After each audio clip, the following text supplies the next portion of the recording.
Bien, y ahora viene la intervención del compañero Javier Marín. Hola, buenas tardes, compañeros. Yo, como sabéis, que soy un chico formal, me he preparado la intervención escrita, entre otras cosas porque además me servirá para utilizarlo como artículo periodístico, aprovechando colocarlo el 14 de abril, que poca gente creo que iba sobre la República. Y dura exactamente 15 minutos porque la he pautado, ¿sí? Si me salgo del guión, no llegará a 20, pero lo digo para que hagáis cuentas de lo que nos queda para la cerveza. A ver, yo primero contextualizar un poquito cómo está la situación ahora, que el nivel de apoyos que pueda tener en estos momentos un movimiento o los movimientos republicanos en los que nosotros solemos participar, sobre todo de la mano de Pedro, que es el decano de las asambleas republicanas de nuestro partido. Las últimas manifestaciones multitudinarias y coordinadas por las asambleas republicanas se produjeron en 40 ciudades españolas simultáneamente el 6 de junio del 2014, después de que se conociesen algunos de los sobornos, corrupciones de Juan Carlos I el Emérito. Iba a decir el Golfo, pero bueno, ahora ya el Emérito. El Emérito por Golfo. Las más numerosas fueron en Madrid, 30.000 personas, en Sevilla, en Barcelona, en Valencia, de algo menos, pero esa es la cantidad de movilización que hay alrededor de la idea de la República. Por tanto, es procedente, toca hablar de República ahora, en estos momentos.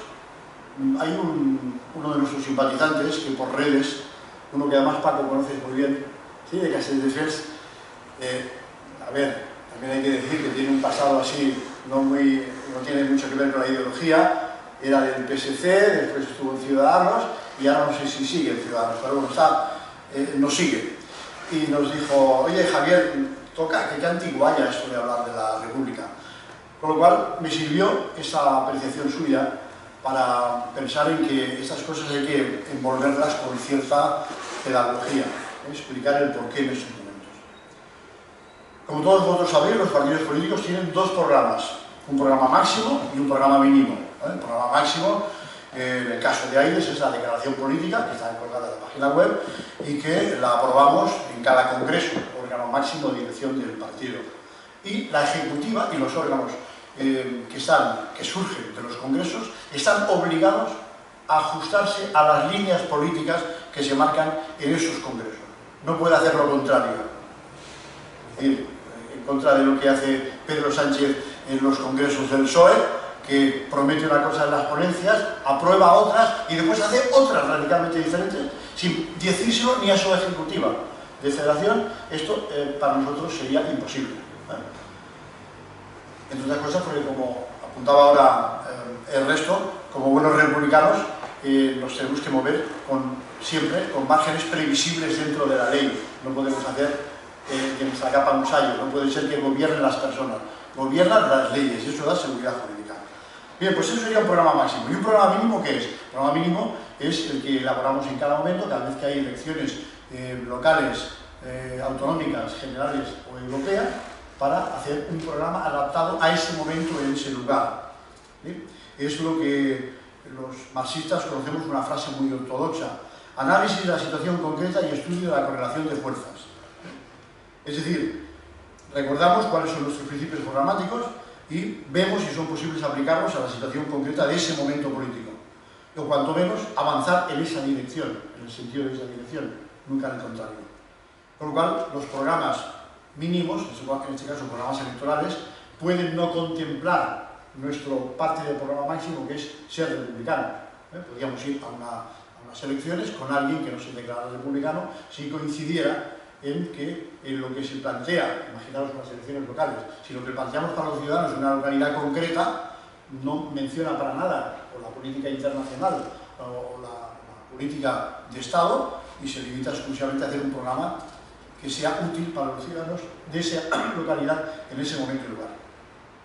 La última encuesta que he encontrado es del 24 de septiembre del 24, hablando de afección o desafección a la República y a la monarquía, y la encargó el diario ABC, periódico de marcado tinte conservador, como sabéis, por lo que sus resultados tienen el típico sesgo de percepción y de deseo. El deseo siempre es el del dueño del periódico que paga la encuesta, que ya le dice al encuestador: oye, me gustaría que esto saliese por aquí, y si no, ya sabes que hay un apartado siempre que se llama la cocina, de las encuestas, para ajustarlo. Bien, pues esa encuesta de un periódico monárquico conservador del año pasado decía que el 58% de los españoles se declaran monárquicos, por un 36% republicano, y matizaba: el 17 de julio del 24, el informe Vanitatis, que publica el periódico El Confidencial, también catalogado como prensa conservadora, en él se afirma que un 38% de los encuestados se decanta con rotundidad como partidario de pasar de nuestra vieja y conocida monarquía a una república. Un 7,5% baraja positivamente esa opción, pero no cree que sea la medida a tomar de forma urgente en estos momentos, no que sea un programa de actualidad política. Y un 15% condiciona ese cambio al modelo de cómo actúe la corona.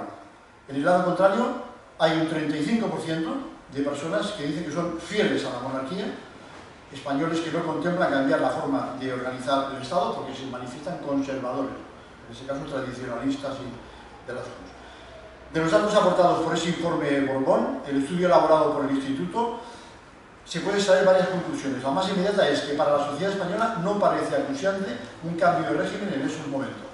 Aún así, recordad las cifras que acabo de decir, 38% querrían república, 35% fieles a la monarquía y unos porcentajes por en medio que fluctúan. La conclusión del sondeo elaborado poco después, el 25 de mayo, entre el 25 de mayo y el 5 de julio del 24, sugiere que no hay una opinión mayoritaria a favor o en contra de una opción. Que si se hiciera un referéndum, no se sabe muy bien cuál podría ganar. Me imagino que por eso el CIS jamás pregunta por el tema de la República o Monarquía. Sabéis que el CIS es el instituto que hace las encuestas de opinión del gobierno de España y que tendría que preguntar, aparte de preguntar por el divino trono, tendría que preguntar por cosas tan elementales como esta. Cuando hay encuestas privadas que sí que lo dicen, jamás pregunta. Cuando no preguntas, porque ya debes saber más o menos cuál es el resultado. O a lo mejor pregunta, pero no lo publican. Eso tampoco lo sabemos, porque está solamente en la mano de los encuestadores y del que después cocina las encuestas. No existe una urgencia social para cometer ahora mismo ese cambio en la Constitución, pero el apoyo a la monarquía pierde adeptos, o está condicionado. Depende en gran medida del comportamiento de los actuales reyes y de futuras polémicas en torno a la institución, sobre todo en lo que tiene que ver con los escándalos relacionados con el núcleo de la familia real. Es decir, que estas cosas podrían cambiar, como hubo un cambio muy importante cuando se hicieron estas encuestas después de saber las tropelías del rey emérito. Como sabéis, siendo muy reduccionista, hay dos tipos de monarquías y dos tipos de república. Dos tipos de monarquías, las absolutistas y las monarquías parlamentarias. Y después dos tipos de república que no es que sean diferentes en función del nominalismo solamente, sino en función de sus contenidos sociales, de a qué dedica los presupuestos generales del Estado. Un mismo país, Brasil, una república, desde hace muchísimo tiempo, es una república de derechas con el Bolsonaro y es una república de izquierdas con el Lula. O cualquier otro país, la República Federal Alemana, pues con Merkel era de carácter conservador y con el Olof Palme, perdón, con el ya lo diré, el de la Gazprom, de la Gazprom, era social, no, era conservador, ¿sí? Es decir, es una de las discusiones pedagógicas que he tenido durante todo el tiempo, los 7 años que he estado en la sociedad civil catalana, con las gentes de derecha, que eran mayoritarios, eran mucho más que los que éramos de izquierda. En su sociedad civil catalana yo les decía, para intentar convencerles, oye, es que la república no es de derechas ni de izquierdas. Una cosa es la tradición histórica, pero la república per se no es de derecha ni de izquierda. Depende a qué dediquen los presupuestos generales del Estado. ¿Beneficia a la clase trabajadora o la perjudica? Y en función de eso es una cosa y otra. Bien, he actualizado mis datos y me salen un total de los 196 países del mundo, 26 siguen manteniendo monarquías. Y de esas 26 monarquías, 10 son pertenecen a la Unión Europea. Esperemos que como especie protegida en periodo de extinción, pues no duren mucho, se vayan extinguiendo. Algunas de ellas, como la española, son de las más antiguas. He buscado también, para diferenciar, un apunte respecto a qué decía la Constitución del 31 y qué dice la Constitución del 78 respecto a la forma del modelo de Estado, a la forma de la jefatura de Estado. Dice la Constitución del 31, en el artículo 1, la Constitución establece una república democrática de trabajadores de toda clase. El artículo 1 de la Constitución del 78 dice la forma política del Estado español es la monarquía parlamentaria. Nos extiende mucho más.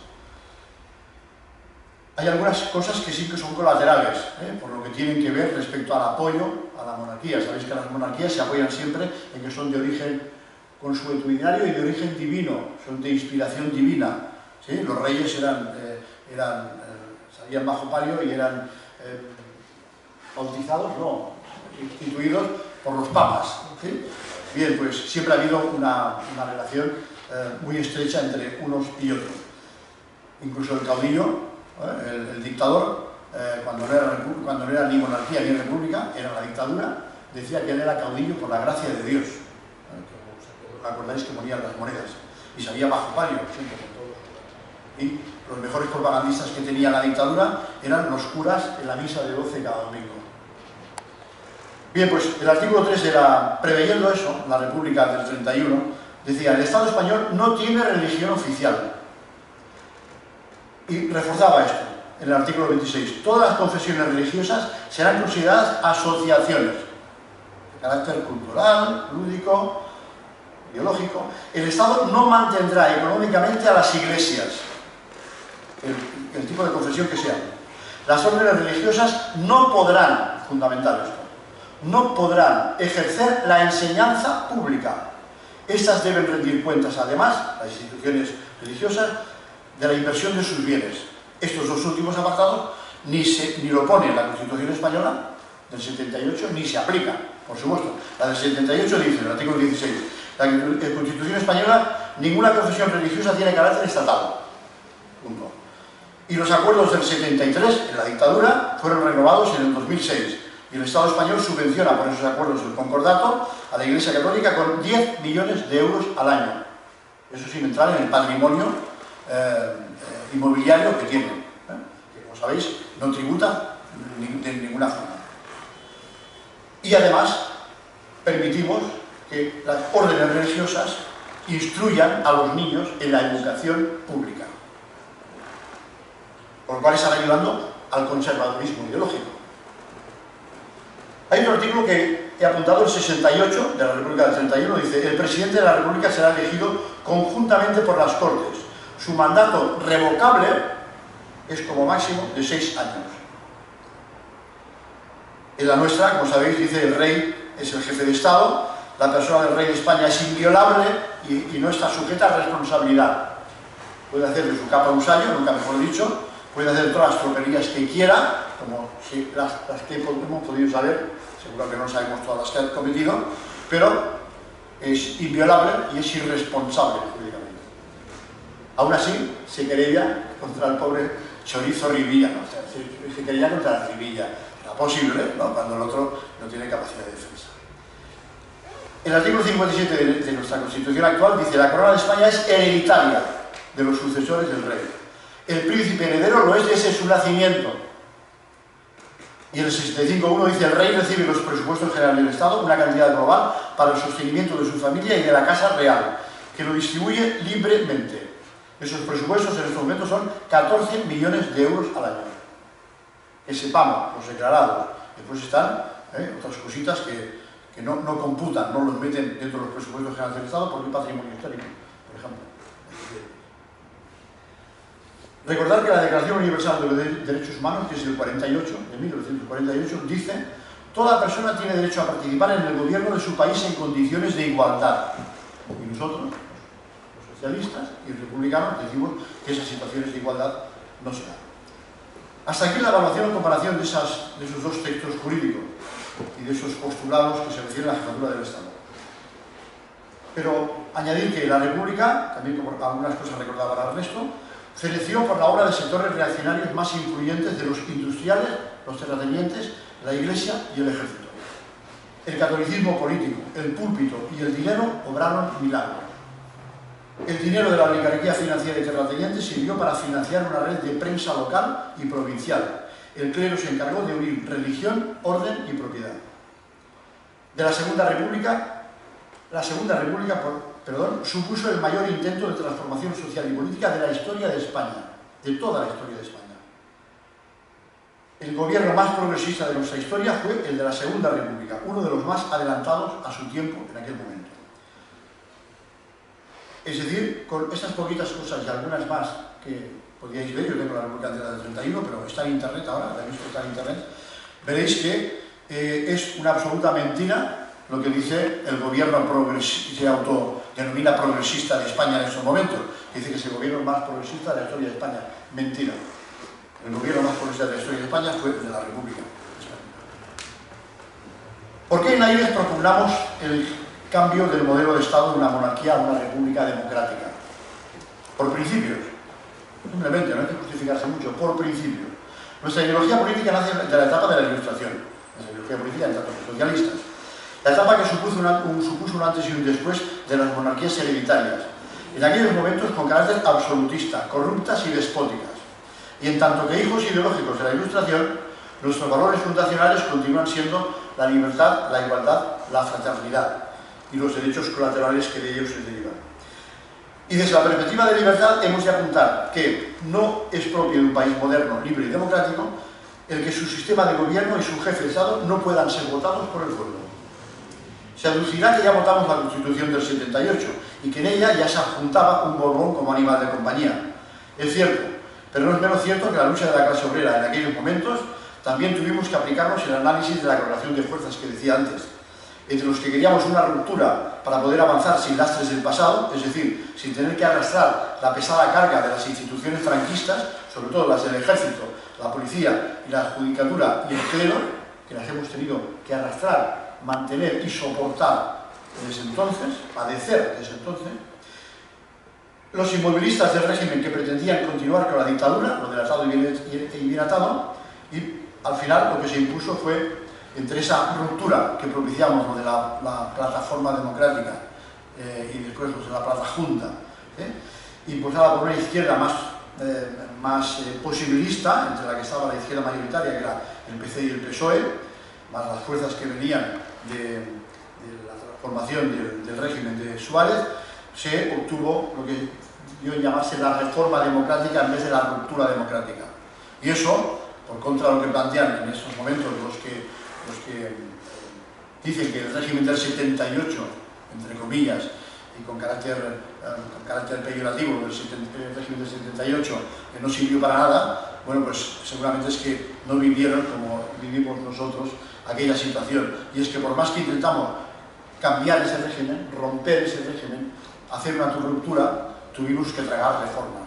Y la tuvimos que tragar no por voluntad propia, sino porque encima de la mesa hubieron un montón de muertos, por citar solamente algunas fechas en las que más hubo la lucha contra la dictadura, más potente, desde el año 68 hasta el año 78, hubieron un montón de muertos. No fue voluntad de los que no quisieron luchar más, es que no se podía luchar más, entre otras cosas porque ellos tenían esas instituciones y las armas y nosotros no. Es una obviedad, por lo tanto, afirmar que la legitimidad del Borbón nace de una imposición franquista. En virtud de la ley de sucesión de la Jefatura del Estado del 47, Franco estableció que el futuro rey de España sería designado por él, por Franco, que venía de la legitimidad del golpe de Estado, en contra de la República. Franco murió el 20 de noviembre del 75 y 2 días después, el 22 de noviembre del 75, Juan Carlos fue proclamado rey de España por las Cortes Españolas. Por cierto, yo entonces tenía 23 añitos, y paré la fábrica, que éramos 2.500 tíos, paramos la fábrica como acto de rebeldía, 5 minutos, no digo que la cosa para más, en contra de la coronación del Borbón. Estoy hablando de la Macosa y de las grandes fábricas del metal, junto con la SEAT, la Harry Walker, la Motor Ibérica, éramos los que movíamos todo el movimiento, la punta de lanza del movimiento obrero, en aquel momento que éramos los del metal, por decirlo así. La Constitución Española, aprobada en julio del 78, establece en su artículo 1.3 la forma política del Estado español es la monarquía parlamentaria. El artículo 168 de la Constitución Española establece el mecanismo de reforma del sistema de Estado y dice que 3/5 partes del Congreso y del Senado y un posterior referéndum pueden transformar por la vía legal una monarquía en república. pero ahora explico que no es tan fácil. Hay 4 pasos que tendría que seguir el gobierno para poder convertir España en una república, de forma legal, sin movilización popular, como planteaba antes Ernesto. Primero, tendría que plantear una votación sobre la forma constitucional en el Congreso de los Diputados y que saliera adelante con una mayoría cualificada de la Cámara Baja, lo que equivale a 234 o más diputados. En segundo lugar, esa votación tendría que ratificarse en el Senado con la misma mayoría cualificada, 177, que tendría que estar a favor de la reforma de la Constitución para que hubiera un cambio de monarquía o república. Explícito, no camuflado en una ley de otras cosas, de acompañamiento, no, explícitamente. Tercero, si ambas cámaras están de acuerdo, tendrían que disolver las Cortes, convocar nuevas elecciones generales y repetir las votaciones con esos nuevos diputados respecto al cambio de sistema de gobierno de monarquía por república. Y si esas nuevas Cortes lo aprueban, entonces hay que hacer un referéndum. Y si el referéndum popular lo aprueba, entonces se daría una república. Fijaros si lo han hecho enrevesado. Ahora se entenderá porque a ese tipo de reforma constitucional se le llama proceso agraviado. No se puede decir el proceso gravoso, ¿no? Es decir, el proceso agraviado. Proceso poco menos que imposible. Muy difícil. Implicaría que estuviera de acuerdo el PSOE y el PP en hacer la transformación. Con eso igual se llegaría. Y todavía no sé si... Hoy día no. Bueno, pero hoy día, teniendo en cuenta que no han dicho que era para eso, habría que ver si en esas votaciones, después de haber dicho que es para transformar el sistema de gobierno de monarquía por república, el PP seguiría teniendo los votos que tiene en estos momentos. Es más que probable que no. También estamos en contra de la monarquía desde una perspectiva de defensa del valor supremo de la igualdad. Desde el socialismo democrático procuramos que todos los ciudadanos somos iguales porque todos los votos son iguales, sin distintivo por origen, credo, género, clase social, lugar de nacimiento o cuna. Pero ¿es lícito llamarnos ciudadanos iguales cuando no tenemos todos los mismos derechos? La monarquía, como he dicho antes, nos cuesta 14 millones de euros al año. La monarquía es el último vestigio del régimen de las castas medievales fundamentadas en el linaje y en la sangre. Como afirmó Francesc Pi Maragall, presidente de la Primera República Española, en 1873, la monarquía es la negación de la soberanía del pueblo, y del pueblo deriva todo poder legítimo, para los que no reconocemos a Dios en el origen del poder público. Desde la perspectiva de la fraternidad, los socialistas entendemos la fraternidad como la práctica solidaria de la cooperación interpersonal, interterritorial, internacional. La izquierda nació y se caracteriza por la práctica de la solidaridad para todos los pueblos, entre todos los pueblos del mundo. Y decimos, los derechos lo son de las personas, no son ni históricos, ni de territorios, ni de dioses, ni de reyes, ni de bandera. Los derechos no son de las piedras, no son derechos consuetudinarios, son derechos que beneficien a las personas y que dependan exclusivamente de la voluntad de las personas. Después de los 3 principios básicos de la Revolución Francesa, libertad, igualdad, fraternidad, entre los valores elementales de la izquierda, sobresalen algunos más que otras izquierdas actuales no mantienen.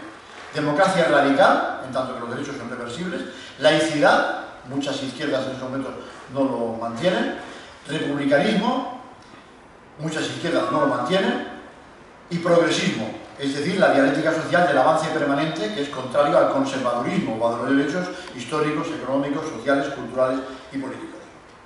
Podemos afirmar que estamos inmersos en estos momentos en una crisis del sistema democrático en España, como para plantearnos el cambio de un sistema de gobierno.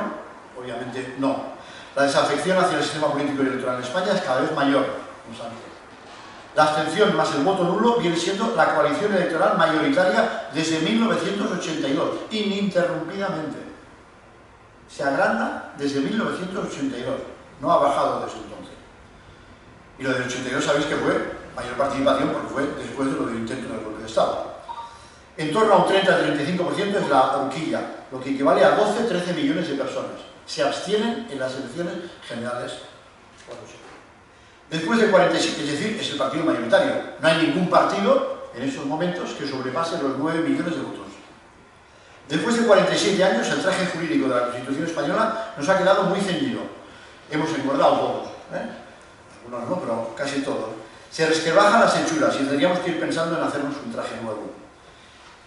El periódico inglés The Economist publicó el ranking de países que miden la calidad democrática recientemente, el año pasado.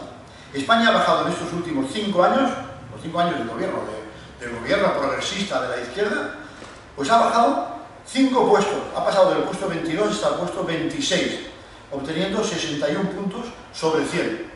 De los 196 países, estábamos en el 22 y ahora hemos pasado al 26 en calidad democrática.